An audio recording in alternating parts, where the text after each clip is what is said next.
Number one అంటారు. అసలైన number one Gurukashi university. Rural police స్టేషన్లో మీకు ఇంకా గుర్తుండిపోయిన కేసు బాగా గుర్తుంది? ఇక్కడ మన సర్కిల్లో ఈ మ్యాట్రిమోనీ డబుల్ మర్డర్ కాకుండా ఒక లేడీని ఇద్దరు లేడీస్ కలిసి చంపేస్తారండి. ఏ క్లూ కూడా లేదు. అదొకటి వెరీ ఇంపార్టెంట్ కేసు అని నాకు అనిపించింది. అంటే ఆ లేడీ 56 years ఆమె, సీతారామమ్మ అని. ఆమె ఒంటరిగా ఉంటుంది. అంటే కూతురు అల్లుడు వాళ్ళంతా ఇంటి ముందు కొంచెం ఒక 50 yardsలో ఉంటారు. ఏం ఒక్కటి మాత్రం ఆ ఇంట్లో ఉంటుంది. ఆమె దగ్గర రెంటెడ్కి ఉంటారండి. ఒక లేడీ రెంట్కి తీసుకొని షాప్ రెంట్కి తీసుకుంటారు రోడ్డు మీద. ఆ షాప్ రెంట్కి తీసుకొని రెంట్ ఉండి ఒక 6 months 8 months బిఫోరే వెకేట్ చేసి వెళ్ళిపోతారు. ఆ 6 months వెకేట్ చేయక ముందు ఆమెని అబ్జర్వ్ చేసిద్ది ఆమె. అంతకుముందు క్రిమినల్ యాక్టివిటీస్ కానీ లేకపోతే కేసెస్ కూడా ఏమి లేవు ఆమెకి, ముద్దాయికి, అక్యూజ్డ్ లేడీకి. ఆ రెంట్కి తీసుకొని షాప్లో ఉన్నప్పుడు ఈమె గోల్డ్ ఆర్నమెంట్స్ వేసుకొని షాప్ దగ్గరికి రావటం, ఓనరు వాళ్ళ ఇంటికి ఈమె వెళ్ళటం, ముద్దాయి వెళ్ళి చూడటం, డబ్బులు ఉంటాయి, బీరువాలో డబ్బులు ఉన్నాయి, గోల్డ్ ఆర్నమెంట్స్ ఉన్నాయి అని చెప్పి బ్రెయిన్ మారిపోతుంది. ఏం పూర్తిగా మనసు మారిపోయి ఈమె దగ్గర బంగారం ఆభరణాలు, ఈ డబ్బులు ఎట్ట తీయాలి అనే దాని మీద ఇంకా ఆలోచన చేసుకునేది. ఇంకా చంపేసి తీసుకోవటమే ఇది, ఇంక లేకపోతే చేయలేమనే ఉద్దేశంతో ఇంకొక లేడీ సపోర్ట్ తీసుకొని, దర్శి ఆమె, ఆ లేడీ సపోర్ట్ తీసుకొని వీళ్ళు 7 నెలల క్రితం ఖాళీ చేసినటువంటి షాపు అన్ఎక్స్పెక్టెడ్గా ఒకరోజు వచ్చేసి అర్ధరాత్రి ఇంటికి వచ్చేసి ఆమె డోర్ కొట్టేసి ఆమె తీస్తుంది. జనరల్గా వీళ్ళే కదా అని ఇంక ఇద్దరు లేడీస్ కలిసి చేస్తారండి. ఒక లేడీని చంపేస్తారు, స్ట్రాంగులేషన్ చేసి చంపేస్తారు. ఆ కేసు ఏ క్లూ లేదు మనకు. చూస్తే సీన్ చూస్తే ఏమన్నా రేప్ అండ్ మర్డర్ ఫర్ గెయినా అన్నంత డౌట్ వచ్చేసింది. సీన్ క్రియేట్ చేశారు వాళ్ళు. సీన్ క్రియేట్ చేయటం అంటే ఆ స్ట్రగుల్లో క్లోత్స్ కూడా అన్ఈవెన్ ఎట్ట పడితే అట్లా వెళ్ళిపోయింది. అది చూసినప్పుడు రకరకాల అనుమానాలు వచ్చి పైపెచ్చు వాళ్ళు ఏం చేస్తారంటే మర్డర్ చేసేసి లాక్ వేసి తాళం వేసి వెళ్ళిపోతారు. 3rd day మనకి ఇంట్లో నుంచి బ్యాడ్ స్మెల్ వస్తున్నప్పుడు అప్పుడు ఐడెంటిఫై చేసుకుంటారు వాళ్ళు. అప్పుడు ఏంటి వాసన వస్తుందని తాళం పగలు కొట్టి చూస్తే బాడీ ఉంటుంది. అప్పుడు మనకి ఇన్ఫర్మేషన్ ఇచ్చారు. మనకు అప్పుడు రిపోర్ట్ ఇస్తే అప్పుడు మనం చూసి అప్పటికే కొంత క్లూస్ కూడా పోయింది. దాంట్లో ఎవరై ఉంటారనే దాని మీద వెరీ సాటిస్ఫాక్టెడ్ కేసు అది. ఎందుకంటే మనం సహజంగా అది సీన్ చూడగానే ఎవరో ప్రొఫెషనల్స్ చేసి ఉన్నారు అనేది మనం అనుకున్నాం. ప్రొఫెషనల్స్ చేసి ఉండొచ్చు ఆర్నమెంట్స్ కోసం, తర్వాత ఈమెని చంపేసి చేసి ఉంటారు, ఎవరై ఉంటారు, అదర్ స్టేట్ అట్లా ఇట్లా అని చెప్పేసి ఫస్ట్ ఆ టైప్ ఆఫ్ వెళ్ళాం. అందులో భాగంగా ఇంకా ఈమెకి దగ్గర ఉన్నటువంటి సంబంధికులు ఎవరు ఏంటి అనే కోణంలో దర్యాప్తు చేసినప్పుడు వీళ్ళు కొంచెం ఐడెంటిఫై అయ్యారు. వీళ్ళు ఎప్పుడు పోయారు ఏంటి అనే దాని మీద మనం కూలంకుషంగా మనం విచారించినప్పుడు పోయారు 6 months బ్యాక్. ఈ మర్డర్ జరిగే ముందు 2 రోజుల ముందు వాళ్ళ కొడుకు వచ్చాడు. ఎవరైతే అక్యూజ్డ్ ఉన్నారో లేడీ, వాళ్ళ కొడుకు వాళ్ళ ఫాదర్ వచ్చారు. ఎందుకు వచ్చారు అని అంటే అసలు ఏం జరుగుతుంది ఇక్కడ, ఏం జరిగింది అనేది చూసుకోవడానికి వచ్చారు. తెలిసిందా ఎవరికన్నా ఏంటి అనేది వాచ్ చేసుకోవడానికి వచ్చారు. వాచ్ చేసుకోవడానికి తర్వాత మర్డర్ చేసి వెళ్ళిపోయిన తర్వాత రోజు వచ్చారు. ఈ నిర్మానుష్యంగా ఉంది అంటే వాళ్ళకి తెలియదు, ఇంకా అప్పటికి ఎవరికి తెలియదు లోపల బాడీ ఉన్న సంగతి. సో వీళ్ళు వచ్చేసి జనరల్గా వచ్చేసి వెళ్ళిపోయి ఉంటే కూడా మాకు కొద్దిగా క్లూలెస్ అయ్యేది, కొద్దిగా టైం పట్టేది. వీళ్ళు ఏం చేస్తారంటే ఒక షాప్ దగ్గరికి వెళ్తారు. అంటే మమ్మల్ని ఎవరు గుర్తుపడతారులే అని ఒక షాప్ దగ్గరికి వెళ్ళి ఏంటంటే ఈ ఇంటికి షాప్ తీయలేదేంది, ఇక్కడ ఆమె రాలేదా అని అడుగుతారు. అంటే లేదండి తీయలేదు, ఏమో నాకు కూడా తెలియదు అంటాడు. అంతే వెళ్ళిపోతారు. దాన్ని మనం ఇన్వెస్టిగేషన్లో మనకు అది ఒక కీలకమైనటువంటి క్లూ ఆ కేసులో. కానీ ఆయన కూడా ఐడెంటిఫై చేయలేదు పలానా వెకేట్ చేసిన వాళ్ళని తెలియదు అసలు, వాళ్ళకి ఎవరికి కూడా తెలియదు. కానీ ఎవరో వచ్చారు అడిగి వెళ్ళిపోయారు అంతే. అడిగి వెళ్ళారు అంతే, అంతవరకే తెలుసు. ఎవరు వచ్చి ఉంటారు ఏంటని అప్పుడు మనం మాట్లాడుకుంటూ విచారించుకుంటూ ఉంటే మన ఇన్వెస్టిగేషన్లో అప్పుడు ఒక 2 లేడీస్ కారులో వచ్చి కారును ఒకటి ఎంగేజ్ చేసుకొని ఒక ఫంక్షన్ ఉందని చెప్పి డ్రైవర్ వాడిని ఎంగేజ్ చేసుకొని వచ్చి కారు దూరంగా ఆపి ఈ మర్డర్ చేసి ఆర్నమెంట్స్ అన్నీ తీసుకొని వెళ్ళి గోల్డ్ షాప్లో పెట్టి అక్కడి నుంచి ఎస్కేప్ అవుతారు. మనం ఇక లేడీసు చాలా జాగ్రత్తగా ఇంట్రాగేషన్ చేయాలా. ఇంకా దాంట్లో మనకి వీళ్ళకి పోలీసులకి తెలుసు అనేది ఆమె అనుకుంది. కొద్ది టైంలోనే ఎవరండి వాళ్ళు ఇద్దరు దర్శి మండలం అండి, దర్శి మండలం, వాళ్ళిద్దరు ఫ్రెండ్స్. ఒకరినొకరు చెప్పుకొని నీ కొంత ఇస్తాను, నేను కొంత తీసుకుని. ఎంత పోయిందండి ప్రాపర్టీ? ఎంత పోయింది? మొత్తం 14 సెవరెన్స్ గోల్డ్ పోయింది, ఒక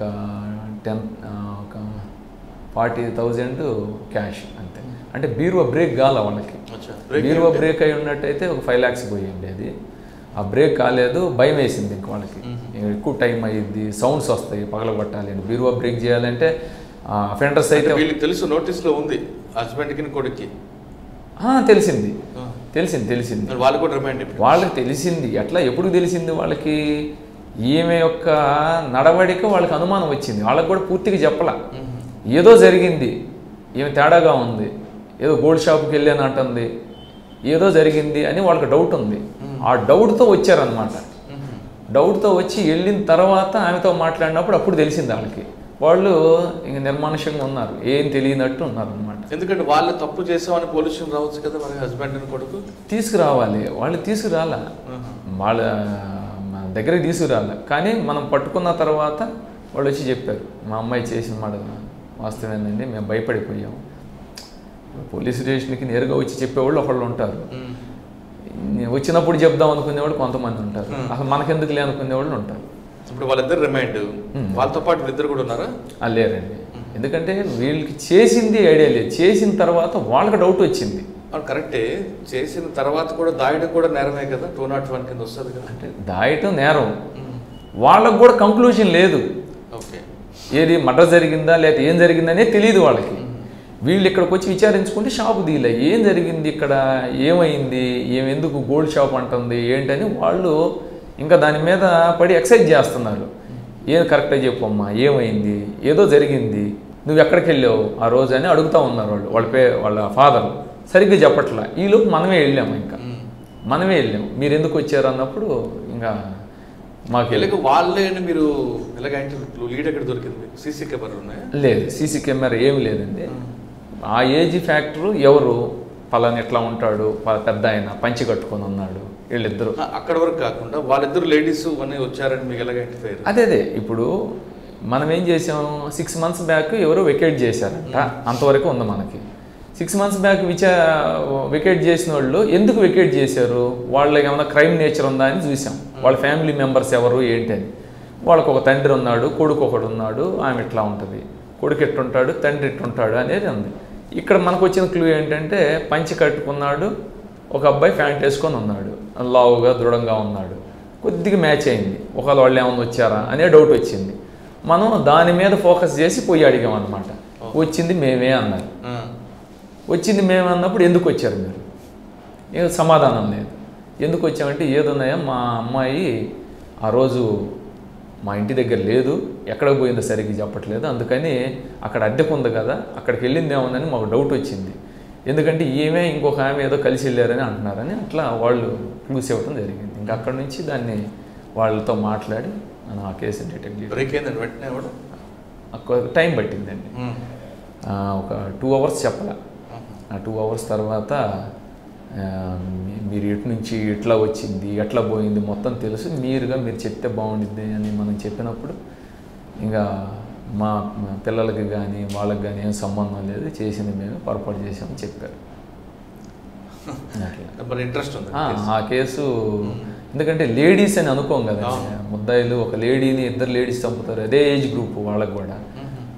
40 చనిపోయిన ఆమెకైతే 53, ఈ అక్యూజ్డ్ అయితే ఒక ఆమెకి 42, ఒక ఆమెకి 39 నా ఏజ్ గ్రూప్.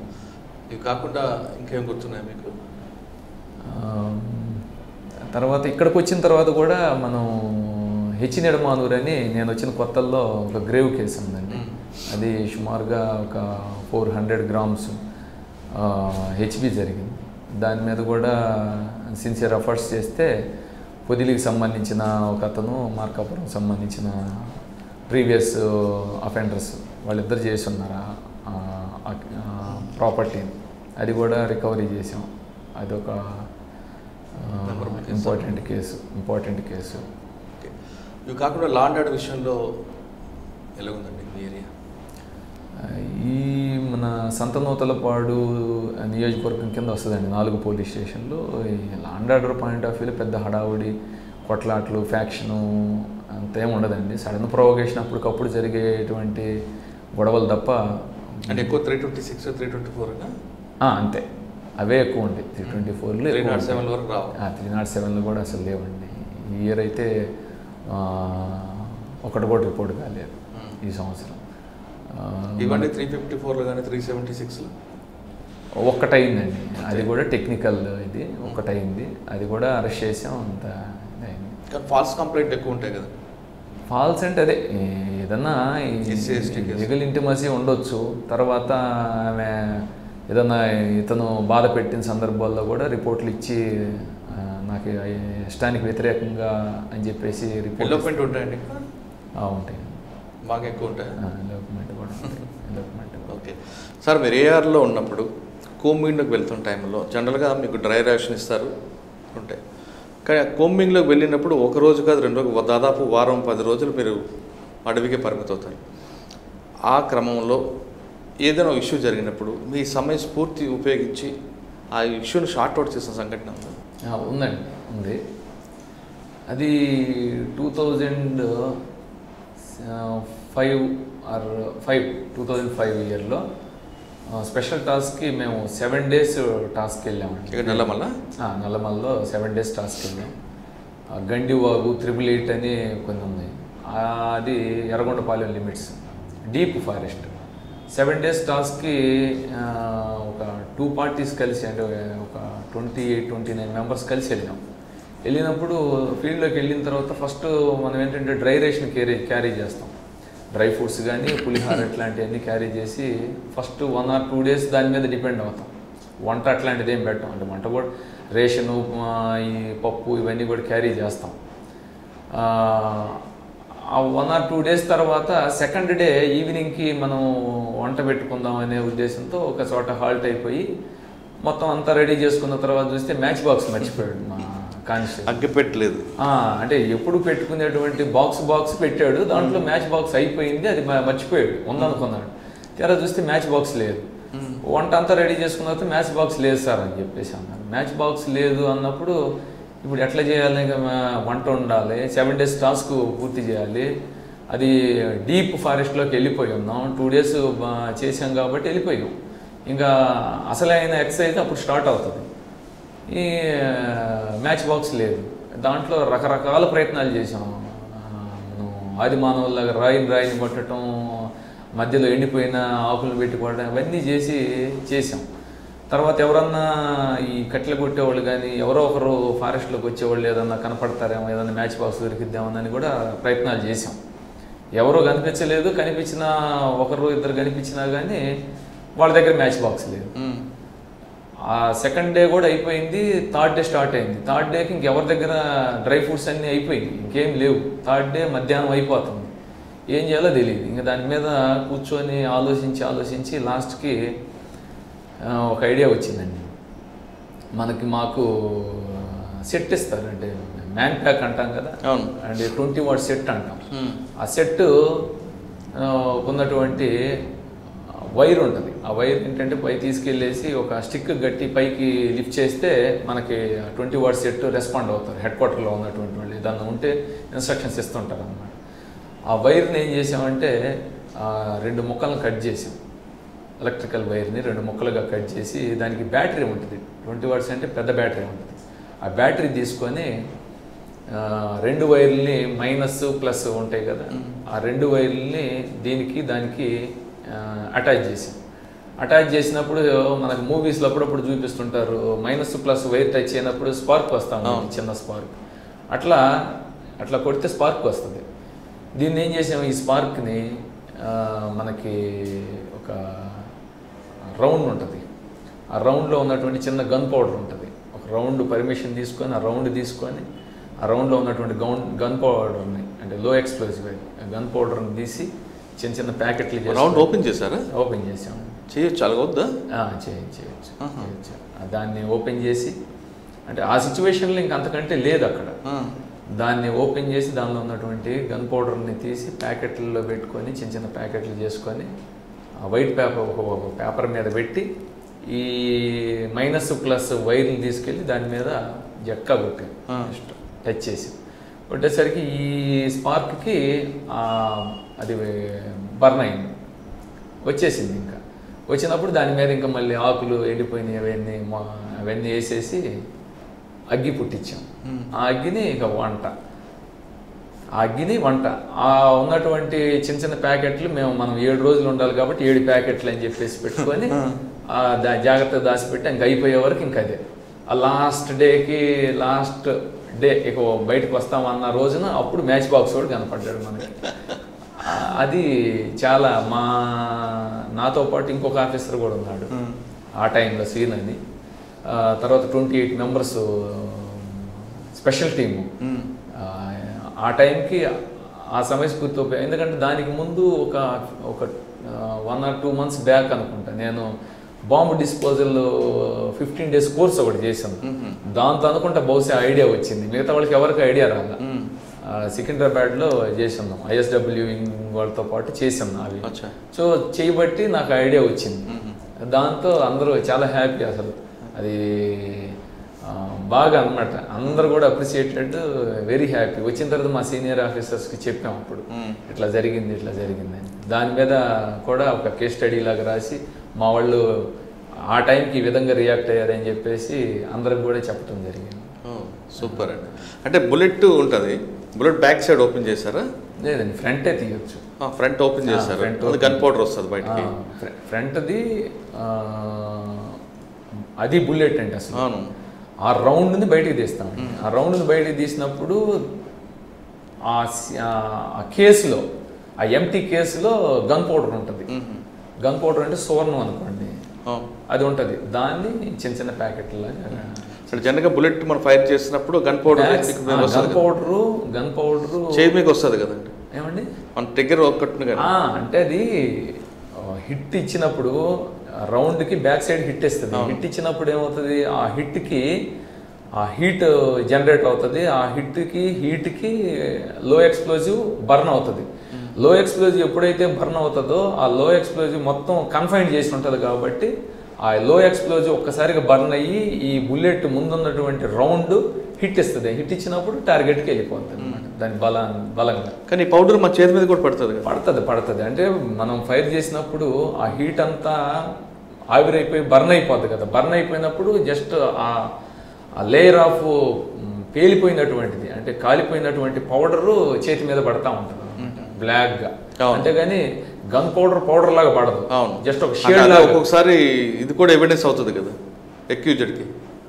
అంటే అది అతను శుభ్రం చేసుకోకపోతే వెరీ షార్ట్ టైంలో పట్టుకునేటట్టయితే అది ఐడెంటిఫై అవుతుంది. అది కడుక్కున్నా కానీ అంత తొందరగా పోదండి.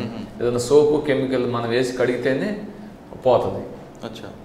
అంటే ఒక్కొక్కసారి అక్యూజ్డ్కి అయితే ఇది కూడా ఎవిడెన్స్ ఉంటుంది. అది కూడా మనం ఇమీడియట్లీ కనుక పట్టుకోగలిగితే దాని ఖచ్చితంగా ఉంటుంది. ఖచ్చితంగా ఒక ఫైర్ చేసినటువంటి మనిషి మీద బట్టల మీద అయినా ఉండొచ్చు, చేతి మీద అయినా ఉండొచ్చు. ఒకళ్ళు చేతి మీద లేకపోయినా కానీ ఖచ్చితంగా స్ప్లింటర్స్ అనేవి మన క్లోత్స్ మీద కూడా ఉంటాయి. అవి మనం సీజ్ చేసుకొని ఎక్స్పర్ట్స్కి పంపిస్తే FSL వాళ్ళు మనకి డిటెక్టెడ్ అని ఇస్తారు, ఉంటే ఇస్తారు ఖచ్చితంగా. అది వెరీ ఇంపార్టెంట్ క్లూ మీరు అన్నట్టు. సార్ టోటల్ మీ సర్వీస్లో అడవిలో అగ్గి పుట్టించారు, ఇలాంటి కార్యక్రమాలు చాలా చేశారు కాబట్టి మీకు ఎలాంటి అవార్డులు వచ్చాయి? నాకు 2008లో పోలీస్ మెడల్ ఫర్ గ్యాలంటరీ అని ఒక ప్రెస్టీజియస్ అవార్డు అండి. అది 2008లో రావటం జరిగింది. దాని తర్వాత 2010లో కఠిన సేవ పథకం వచ్చింది. మొన్న ఉగాదికి 2022లో ఉత్తమ సేవా పథకం వచ్చింది. ఈ 3 అవార్డులు. సార్ మీ ఇష్ట దైవం, మీ ఫిజికల్ ఫిట్నెస్? ఫిజికల్ ఫిట్నెస్ అంటే నేను బేసిక్గా స్కూల్ డేస్ నుంచి కూడా 100 meters రన్ చేసేవాడిని అండి. అథ్లెటిక్ నేను బేసిక్గా. ఇప్పుడంటే డిపార్ట్మెంట్లోకి వచ్చిన తర్వాత ప్రాక్టీస్కి టైం ఉండదు. ఎప్పుడన్నా అవకాశం ఉంటే టెన్నిస్ ఆడతానండి. అది ఫిజికల్ ఫిట్నెస్. మీ ఇష్టదైవం? ఇష్టదైవం దేవుడు ఉన్నాడు అని అయితే ఒక శక్తి అయితే ఉందని అనుకుంటాం, కానీ అది నమ్ముతాను. తర్వాత వచ్చేసి ఆ దైవం అనేది మనలోనే ఉంటారు అనేది నాకు ఒక నమ్మకం అండి. మనం చేసేటువంటి మంచి పనులు లేదా మనం హానెస్ట్గా నిజాయితీగా ఉంటే అదే మనకి దైవం, అదే మనకి రక్షణ అనే ఒక ఫీలింగ్ అయితే నాకు ఉంటుందండి. అది సార్ మీరు సర్వీస్లోకి వచ్చేసరికి క్రైమ్ నేచర్ అనేది డిఫరెంట్గా ఉందండి. ట్రెడిషనల్ క్రైమ్ తర్వాత వైట్ కాలర్ రెఫరెన్స్ అయింది, ఇప్పుడు సైబర్ క్రైమ్కి వచ్చి మీ And for more videos, Please subscribe to iDream. Please subscribe to iDream. Please subscribe iDream. And please subscribe to iDream. For more videos, subscribe to iDream. please like, share and subscribe to the channel. Congratulations, iDream. Subscribe to iDream. Subscribe to iDream. So subscribe to iDream Media. iDream ki iDream team andarki huge congratulations. Please subscribe iDream Media. Please subscribe to iDream. Subscribe iDream. Please subscribe to iDream. iDream అంటే నా కళల ఛానల్ను subscribe చేసుకున్న నోరు తిరుగుతలేదు, మీరైతే గంట గుర్తు కొట్టండి. For more such videos, please subscribe to iDream. Subscribe to iDream. Please subscribe to iDream. Please subscribe iDream Media. Please do subscribe to iDream. Please subscribe to iDream Media. For best entertainment and information, please subscribe iDream.